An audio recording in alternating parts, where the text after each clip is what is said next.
उन्होंने मेरी माँ को धक्का दिया और माँ मेरी ज़मीन पर गिर गई। बस फिर मुझसे बर्दाश्त नहीं हुआ। मैं भागकर अंदर गया। अंदर उसी भाई का जिसको वो मार रहे थे, उसी का पिस्टल पड़ा था अंदर। मैंने वो पिस्टल उठाया और दरवाजे में खड़े होकर उन पर फायरिंग कर दी।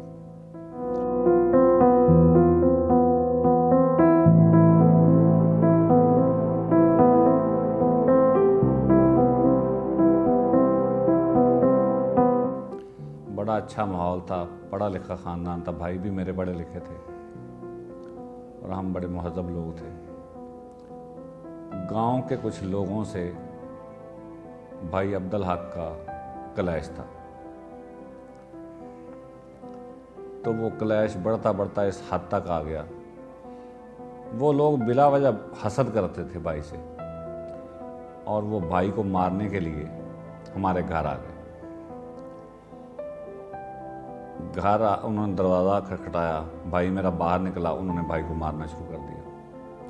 ये 1993 की बात है, 6/3/1993 रात 8 बजे। मैं उस वक्त छोटा सा था, मेरी उम्र 17 साल थी। तो मैं दरवाजे के पास आया कि बाहर शोर हो रहा है। मैंने बाहर आकर देखा तो भाई को वो मार रहे थे, 7-8 आदमी थे। तो मैं खौफजदा हो गया कि मैं अब क्या करूं, अगर मैं आगे जाऊंगा तो मुझे भी मारेंगे। इसी दौरान मेरी वालदा भागती हुई आई। माँ तो फिर माँ होती है। माँ आगे बढ़ी और अपने बेटे को छुड़ाने की कोशिश की। उन्होंने मेरी माँ को धक्का दिया और माँ मेरी ज़मीन पर गिर गई। बस फिर मुझसे बर्दाश्त नहीं हुआ। मैं भागकर अंदर गया। अंदर उसी भाई का जिसको वो मार रहे थे, उसी का पिस्टल पड़ा था अंदर। मैंने वो पिस्टल उठाया और दरवाजे में खड़े होकर उन पर फायरिंग कर दी। तो वो फायरिंग से 2 आदमी ज़ख्मी हो गए, बाकी भाग गए। जो 2 आदमी ज़ख्मी हुए थे उनमें से एक आदमी की 28 दिन बाद डेथ हो गई। तो फिर मुझे पुलिस ने गिरफ़्तार कर लिया और मुझे थाने ले गए। तकरीबन 7-8 दिन मुझे थाने रखा और फिर मुझे मजिस्ट्रेट के पेश करके जेल भेज दिया गया, मुल्तान, सेंट्रल जेल मुल्तान में। वहाँ तकरीबन मैं 5.25 साल मेरा केस चलता रहा, तारीखें भुगतता रहा कि हर 14 दिन बाद अदालत में पेश होता बूरेवाला में और फिर वापस जेल चला जाता। पर्चा जो है वो मेरे दोनों भाइयों पर भी हुआ था, बड़े 2 भाइयों पर। उन्हें भी पुलिस ने गिरफ्तार कर लिया, वो भी जेल आ गए। हम 3 भाई जेल में चले गए। पुलिस ने तफ्तीश में उस पार्टी को हमलावर लिखा कि उन्होंने हमला किया और मेरे दोनों भाइयों को उन्होंने बेगुनाह लिखा कि ये दोनों बेगुनाह हैं। फिर 3 माह के बाद मेरे दोनों भाइयों की हाई कोर्ट से ज़मानत हो गई, वो रिहा हो गए और मैं अकेला जेल में रह गया। केस चलता रहा।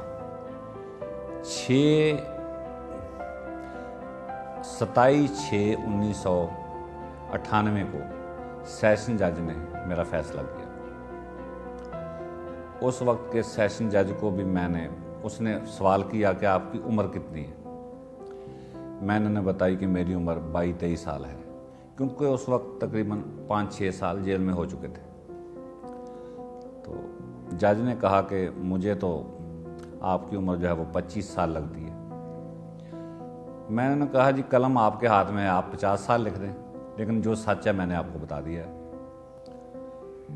क्योंकि हम गांव के रहने वाले हैं, हमारे कद काठ बढ़ जाते हैं वैसे ही। खैर उसने मेरी उम्र लिखी तकरीबन 24 साल और सेशन जज ने मुझे सज़ाए मौत सुना दी। तो उस वक्त के president of Pakistan general Pervez Musharraf, उन्होंने एक नोटिफिकेशन जारी किया कि सज़ाए मौत के ऐसे कैदी जिनकी उम्र वकूए के वक्त 18 साल से कम है, उनकी सजाए मौत उम्र कैद में तब्दील कर दी जाए। तो मैंने भी उसी वक्त होम सेक्रेटरी को दरख्वास्त दे दी कि मेरी उम्र कम थी। होम सेक्रेटरी ने डीसी विहाड़ी से रिकॉर्ड तलब किया और साथ ही उन्होंने मेरे मेडिकल बोर्ड का हुक्म दे दिया। निश्तर मेडिकल कॉलेज ने मेरा मेडिकल बोर्ड किया और उन्होंने भी लिखा कि मुलज़म वक़ूआ के वक्त नाबालिग था। लेकिन मेरा केस जो है वो इधर कत्ल का केस भी चल रहा था। हाई कोर्ट से अपील खारिज होने के बाद मैंने सुप्रीम कोर्ट में अपील दायर कर दी। सुप्रीम कोर्ट ने 2007 में अपील खारिज कर दी और फिर मैंने, चूँकि मेरे भाई पैरवी कर रहे थे, उन्होंने फिर रिव्यू पिटीशन दायर कर दी सुप्रीम कोर्ट में। लेकिन उस वक्त के जो चीफ जस्टिस ऑफ पाकिस्तान थे उन्होंने मेरी अपील खारिज कर दी, यानी उन्होंने मेरे वो नाबालिग के केस को देखा ही नहीं, अपील खारिज कर दी। ये 2009 की बात है। सुप्रीम कोर्ट में जब दायर कर दिया केस तो वहाँ तकरीबन 6 साल केस चलता रहा। मैं जेल में पड़ा रहा। मेरे वालिदैन फौत हो गए, 2 भाई फौत हो गए। जेल में सबसे ज़्यादा तकलीफ दे जो मेरे लिए मरहला था ना जी, वो आखिरी मुलाकात थी। जब मेरे घर वाले मेरी आखिरी मुलाकात पे गए थे कि सुबह हम एक दूसरे को नहीं देखेंगे, कि हम आमने सामने एक दूसरे को देख रहे थे कि सुबह हम एक दूसरे को नहीं देख सकेंगे। लेकिन अल्लाह ने करम किया कि सबब बन गया। मुलाकात पर जी मेरा एक बड़ा भाई गया था जो इस दुनिया में अब नहीं रहे, और सारे भाइयों के बच्चे थे, वो भी गए थे। वालदा को नहीं लेकर गए थे कि वालदा देख नहीं सकेगी, और भाई ऐसे कि तसल्ली दे रहे थे कि अल्लाह खैर करेगा। हम सुलह की कोशिश भी कर रहे हैं, स्टे की कोशिश भी कर रहे हैं, परेशान ना हो, अल्लाह को सबब बना देगा। लेकिन मुझे ऐसा लगता था कि बस कहानी ख़त्म है, क्योंकि मैं बहुत अरसे से जेल में था और मैंने यही देखा कि जिस आदमी की आखिरी मुलाकात होगी ना, वो नहीं बचा। इसलिए मुझे भी ऐसा ही लगता था कि बस अब कहानी ख़त्म। एक साथ ना हम 2 कैदियों की डेट थी। दूसरा कैदी सेल नंबर 1 में बंद था और मैं सेल नंबर 2 में बंद था। उसकी भी आखिरी मुलाकात हो गई थी, मेरी भी हो गई थी। आखिरी रात यानी गुजार रहे थे हम कि अब चंद घंटे बाकी हैं, और मैंने ये देखा कि जितनी तेज़ी से वो रात गुजरती है ना, बहुत जल्दी गुजरती है वो रात। मैंने इशा की नमाज अदा की। मैंने कहा कि आखिरी रात है, थोड़ा सा वक्त है, अल्लाह से अपने गुनाहों की माफ़ी मांगी।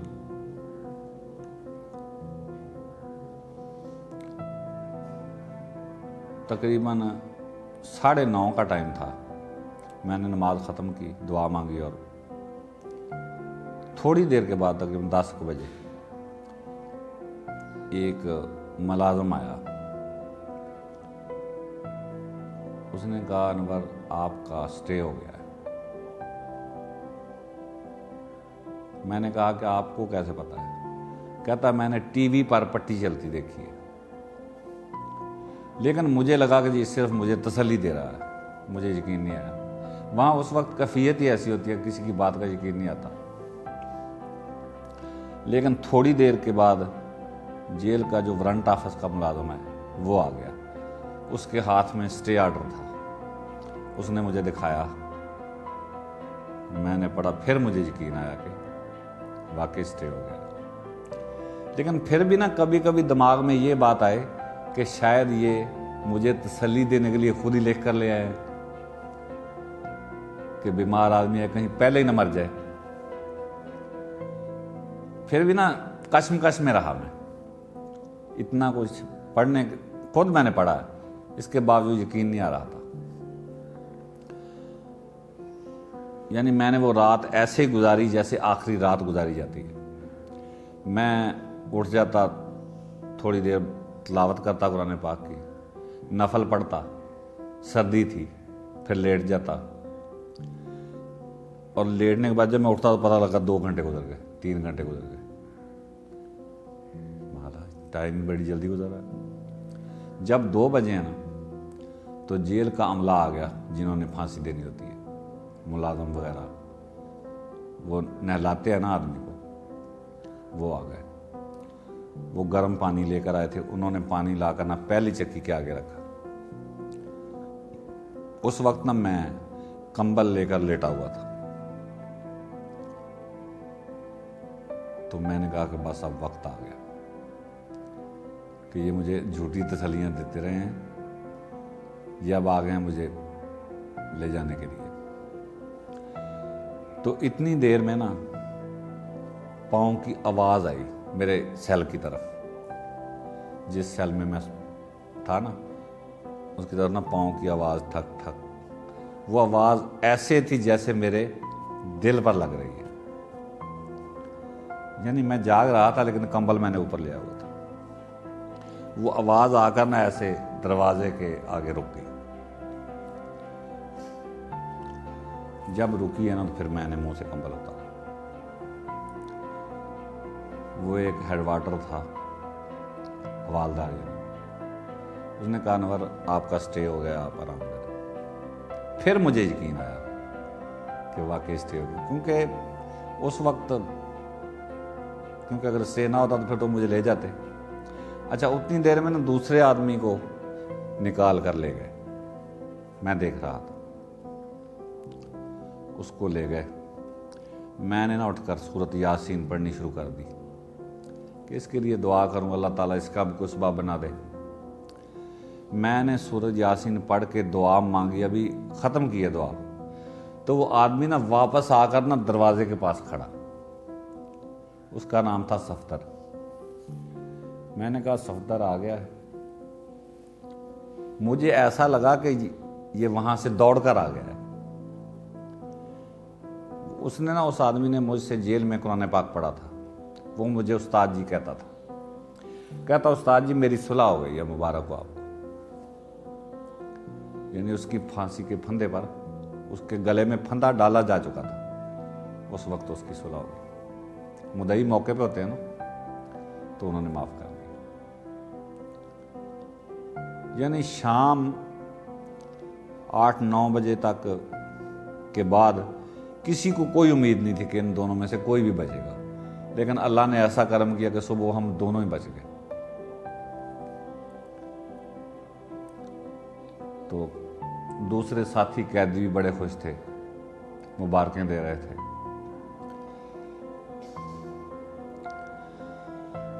कैदी को फांसी देने के लिए निकाल कर ले जाते हैं ना, तो उसको मुलाजिम जो है वो कंधे से पकड़ने की कोशिश करते हैं, लेकिन अक्सर कैदी ये कहते हैं कि मुझे छोड़ दो, मैं खुद चल कर जाऊँगा। वहाँ की दुनिया भी एक अलग दुनिया है। आदमी, उसकी सोच वहाँ रह रहकर ऐसी हो जाती है, वो कहता है कि मैं मर भी जाऊँ तो लोग ये ना कहें कि ये बुज़दिल था। ठीक है ना, फिर वक़्त तो आ गया है, दिलेरी से काट जाओ। वहाँ दिलेरी कर जाते हैं अक्सर लोग। जेल में एक छोटा सा हॉस्पिटल होता है, वहाँ पर MBBS डॉक्टर बैठता है। तो जब कोई जेल में, ये मेडिकल का नाम जो है ना, वो बड़ा ज़बरदस्त है कि जब कोई बीमार होगा वो अपनी मुलाजम को रिपोर्ट करेगा कि मुझे ये तकलीफ़ है। उसी वक्त या डॉक्टर खुद आ जाएगा या उस कैदी को निकाल कर अस्पताल में ले जाएंगे। मैं सुबह अजान से पहले उठ जाता, वज़ू करता, तहज्जुद की नमाज़ पढ़ता और उसके बाद कुरान पाक की तिलावत करता। फिर अजानें हो जाती, फिर नमाज़ पढ़ता और फिर जेल में नाश्ता बड़ी जल्दी आ जाता है सुबह सुबह ही। वो नाश्ता होता क्या है, एक रोटी का टुकड़ा होता है सूखा हुआ, और एक चाय का कप, यानी कि वो खाना मुश्किल होता है बड़ा, लेकिन जहर मार करना पड़ता है। उसके बाद मेरा एक दोस्त था, उसके साथ मैं चेस खेलता था, और हम चेस खेलते रहते। फिर दोपहर के खाने का वक्त हो जाता, खाना खाते, फिर ज़ोर की नमाज़ पढ़ते, फिर तस्बीह कर लेते, तिलावत कर लेते। जब थोड़ा सा वक्त मिलता फिर चेस खेल लेते। चेस का मैं मास्टर लेवल का प्लेयर हूँ। बस इसी तरह फिर शाम हो जाती, शाम का खाना आ जाता, खाना खाकर नमाज पढ़ते और सो जाते। कभी तो नींद जल्दी आ जाती, कभी कभी सारी सारी रात आंखों में गुजर जाती। ख्याल आ जाता ना, कभी माँ का, कभी बहन का, कभी भाई का, तो बंदा सोचता सोचता ही सारी रात गुजर जाती। वो ना जी हमारे मिडिल स्कूल में एक टीचर थे, मास्टर अब्दुल गफूर गमगीन साहब, अल्लाह ताला गदी की रहमत करे। वो ना अच्छे शायर थे। वो क्लास में जब आते ना तो वो पंजाबी शायरी करते थे, पंजाबी और सराइकी मिक्स शायरी, और वो ना कोई अपना गज़ल, कोई शेर क्लास में सुनाते। तो मुझे ना उनको देख देख कर ना शौक़ पैदा हो गया। तो फिर मैं भी अपने बस थोड़ा बहुत ट्राई करता रहा, लेकिन क्योंकि इधर उस वक्त पढ़ते थे तो फुर्सत नहीं मिलती थी। फिर जब जेल में गए तो फुर्सत ही फुर्सत। वहाँ फिर मैंने शायरी भी की, बल्कि मैंने अपनी हालत पे एक शेर लिखा था कि समंदर दी जोशे तूफानी नहीं वेखी, मैं आप ही अपनी जवानी नहीं वेखी। फिर मैं अखबार में कॉलम भी लिखता था जेल में बैठकर, जो कि सज़ाए मौत के खिलाफ होते थे, कि सज़ाए मौत बहुत बड़ी सज़ा है, ये नहीं होनी चाहिए। 20 साल एक्स्ट्रा मुझसे कटवाए गए।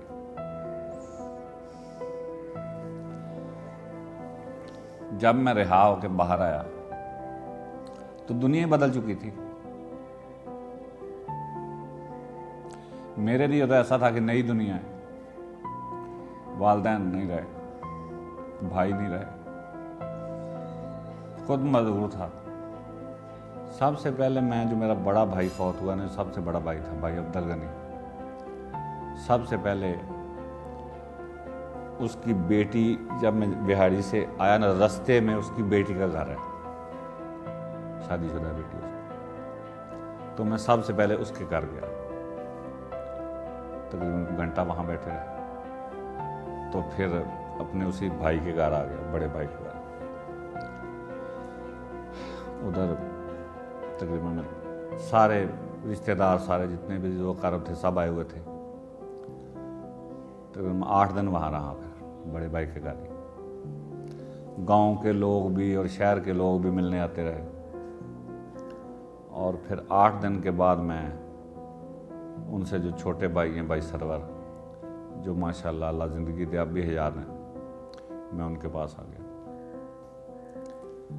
उन्होंने भी बड़ी कुर्बानी दी है मेरे पीछे। जिस घर में वो अब रहते हैं ना, वो घर भी बिक चुका है। उन्होंने वो घर भी बेचकर मेरे ऊपर लगा दिया। अब उस घर का हम किराया देते हैं, यानी पहले वो घर हमारा था, अब हम उस घर का किराया देते हैं। जेल जाने से पहले तो मैं अच्छा पढ़ता था। मैं उस वक्त 9th क्लास में था, और मेरी कोशिश थी कि अच्छी पढ़ाई करूँ और कोई अच्छी जॉब मिल जाएगी। जी, तो उसके बाद ये परेशानी बन गई, फिर जेल में चले गए। और अब भी मैं चाहता हूँ कि मैं कोई बिजनेस करूँ, जिसके लिए मैं चाहता हूँ कि हुकूमत पाकिस्तान या मुखैर हजरात मेरी हेल्प करें, ताकि, क्योंकि मैंने ज़िंदगी में भी सर्वाइव करना है ना। एक तो मैं माजूर हूँ, ऊपर से हालात ऐसे हैं कि मेरा ज़िंदगी मुश्किल हो गई। या कम से कम हुकूमत जब मुझे कोई सरकारी जॉब दे दे लेकिन यहां कौन सोचता है?